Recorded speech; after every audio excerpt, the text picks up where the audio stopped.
L'homme à battre dans le trophée Clio R3 France s'appelle Éric Moffret. Avec 3 victoires sur 5 épreuves disputées, il semble bien parti pour conserver son titre acquis l'an dernier, d'autant qu'au Rallye de France-Alsace, il joue à domicile.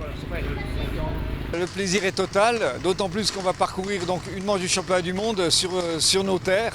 Donc on ne pouvait pas espérer mieux dans le cadre du trophée Renault. J'aborde la course dans le cadre du trophée, à savoir qu'il va falloir se bagarrer fort. Il y a de nouveaux arrivants qui vont très vite. Et voilà, mais c'est vrai que le fait d'être dans ma région et tout, j'ai suffisamment de bouteilles pour en faire abstraction et d'aborder la course dans les mêmes conditions psychologiques. Les nouveaux arrivants s'appellent eux Pierre Marché et Arnaud Augoyard. Augoyard engagé dans le trophée Clio R3 France, un retour aux sources pour l'ancien vainqueur de la Clio Cup Rally, souvenez-vous, c'était en 2005.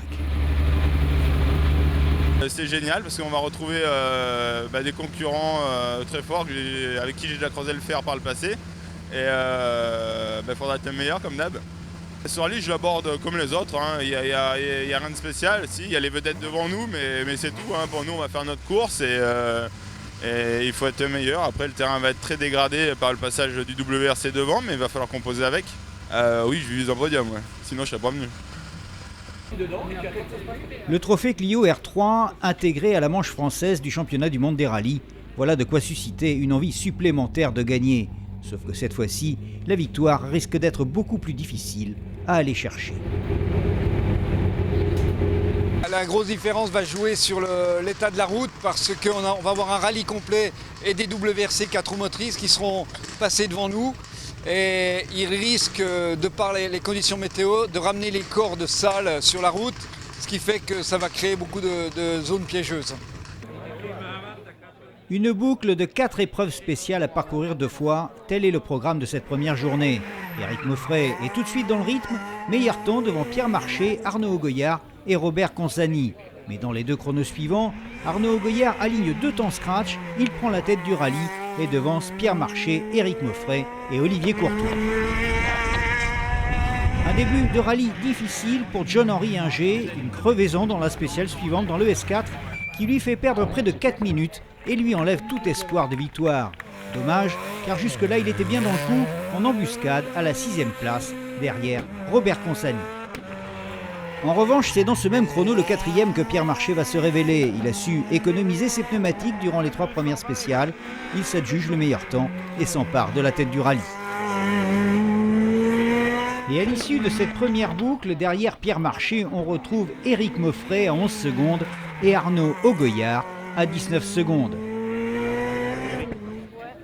Un trio de tête regroupé en un écart de 20 secondes, il devance un peloton composé d'Olivier Courtois en 4e position. Romain Ferry occupe la 5e place et Robert Consani est juste derrière en 6e position. En attendant, avant de repartir dans la 2e boucle de l'après-midi, intéressons-nous au trophée Twingo R2, la 5e épreuve de la saison. Une formule de promotion très disputée dans laquelle Gaël Youngblood s'est imposé à 2 reprises, contre une à Georges Gonon et une à Stéphane Lefebvre. Stéphane Consani, Georges Gonon, Stéphane Lefebvre vont animer ces 4 premières spéciales, au terme desquelles c'est Stéphane Lefebvre qui a pris le commandement. Il devance Georges Gonon et Gaël Youngblood, Stéphane Consani ayant dû lui abandonner suite à une sortie de route. Dans les 4 épreuves spéciales de l'après-midi, on va assister à un superbe mano à mano entre Pierre Marché et Éric Moffret. 11 secondes séparent les 2 hommes au départ de l'ES5. Ce sera 21 à l'arrivée de l'ES8. Éric Moffret a perdu 10 secondes dans la 2e boucle. Il occupe toujours la 2e place du rallye, derrière Pierre Marché. Je m'attendais à avoir du fil à retordre avec Arnaud Augoyard et Pierre Marché. Ça, je vais pas le cacher, c'est vrai que je sais que c'est deux jeunes qui roulent très vite et ils l'ont prouvé encore toute cette journée. Ouais, Arnaud a fait 2-3 erreurs et du coup il se retrouve un peu plus loin ce soir. Ça aurait pu faire une belle bataille à 3 avec Eric là, qui est encore accroché derrière une vingtaine de secondes et ça promet encore un peu pour les derniers kilomètres.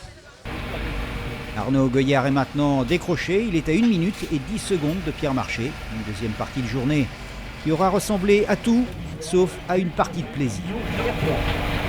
J'ai appris la Clio que je découvre sur ce rallye. Première spéciale, ça a été bien. Après, je fais 2 scratchs parce que j'avais fait un choix de pneumatique opposé aux autres. C'était bien. Par contre, dans le grand ballon, j'ai pris 40 ou 50 secondes. Et je me suis fait peur en plus, donc ça m'a pas mis en confiance pour la deuxième boucle. On a refait tout de même un scratch, mais on reprend encore 40 secondes dans le grand ballon, parce que je fais un tête à queue. Enfin bon, malheureusement on perd un peu le contact pour la gagne du trophée, mais il reste encore 4 spéciales demain, c'est important. Les pilotes s'attendaient à un rallye difficile, ils n'avaient pas tort, on assiste déjà aux premiers abandons. Tout d'abord celui de Marc Barbet qui est sorti de la route dans la matinée, et celui de Thierry Schkondali, victime d'un problème mécanique dans la boucle de l'après-midi. Dans le trophée Twingo R2, Stéphane Lefebvre confirme sa place de patron en s'imposant dans 3 des 4 spéciales de la deuxième boucle. Et à l'issue de cette première étape, il compte près d'1 minute d'avance sur Georges Gonon et plus de 3 minutes sur Gaël Youngblood. Ce matin, on est parti plutôt prudent. On s'est pris 10 secondes par nos concurrents. Et au niveau de la deuxième spéciale, j'ai dit qu'il faut réagir et on est parti un peu plus fort et on a réussi à recombler notre avance. Et ce soir, on est avec 1 minute d'avance sur nos concurrents, donc on a très bien roulé ça aujourd'hui. Il ne reste plus que 4 spéciales et ce sera l'arrivée à Strasbourg. Sagement, Pierre Marché ne va pas prendre de risque, ce n'est pas à lui d'attaquer. D'autant plus qu'il sait qu'Éric Mauffret va faire de même. Ce dernier se contentant d'une deuxième place, synonyme de points au classement du trophée. Mais le sort va en décider autrement. Dans l'avant-dernier chrono, Pierre Marché se fait surprendre. Il sort de la route, roue arrachée, c'est l'abandon. Éric Mauffret hérite de fait de la place de leader. Mauffret remporte le rallye de France-Alsace, son 4e succès de la saison. Ça fait bien longtemps que je n'avais pas fait un rallye dans de telles conditions. Et pour être au bout, honnêtement, il fallait un petit peu de chance. Et on peut dire que ce week-end, on en a eu avec Gaëtan, car plusieurs fois, on est passé très près de l'erreur qui aurait pu nous coûter cher. C'est ce qui est arrivé à beaucoup d'entre nous. Et enfin, en tous les cas, certains ont abandonné dû à des petites erreurs comme ça. On a réussi à passer à travers toutes les embûches et voilà, le résultat est au bout. Et il me semble maintenant me souvenir que j'avais dû dire au départ qu'il fallait surtout être au bout de ce rallye-là. D'autant plus avec les conditions qu'on allait avoir et je ne pensais pas que ça allait être si dur quand même.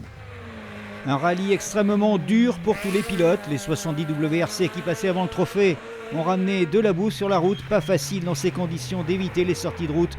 Jean-Henri Inger se fera prendre dans l'ES10 et Robert Consani dans l'ES12 dans le dernier chrono.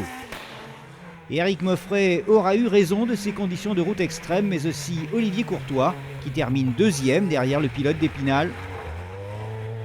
Romain Ferry monte sur la 3e marche du podium. Anthony Leduc termine à la 4e place.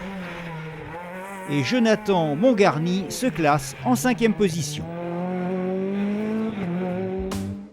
Très belle victoire d'Éric Mauffret et de Gaëtan Houssin dans des conditions particulièrement difficiles sur ce rallye de France-Alsace. Il s'impose donc devant Olivier Courtois, Romain Ferry, Anthony Leduc et Jonathan Mongarny.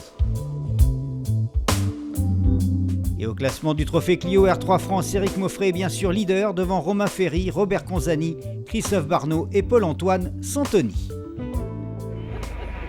Stéphane Lefebvre n'avait plus qu'à assurer qu'accueillir la victoire tant son avance était grande. Mais dans la 11e spéciale, dans l'avant-dernière du rallye, un problème de capteur va le condamner à l'abandon. Georges Gonon remporte la 5e manche du trophée Twingo R2 France. On est passé à travers, on va dire, tous les pièges. Il y en a qui sont restés. Nous, on a fait une course depuis hier assez intelligente, je vais dire. On a pris des risques quand il fallait, dans les portions assez belles. Et dans les portions vraiment mauvaises comme ce matin, on a géré la course. Victoire donc de Georges et Valérie Gonon devant Gaël Youngblood et Michael Klein. Et au classement du trophée Twingo R2 France, Gaël Youngblood est leader devant Georges Gonon, Stéphane Lefebvre, Stéphane Consani et Claudia Vettori. Prochain rendez-vous maintenant fin novembre au Rallye du Var. Pour Éric Mauffret en Clio R3, c'est quasiment gagné puisqu'il n'est plus qu'à 2 points du titre. Par contre, pour Gaël Youngblood et Georges Gonon, rien n'est fait.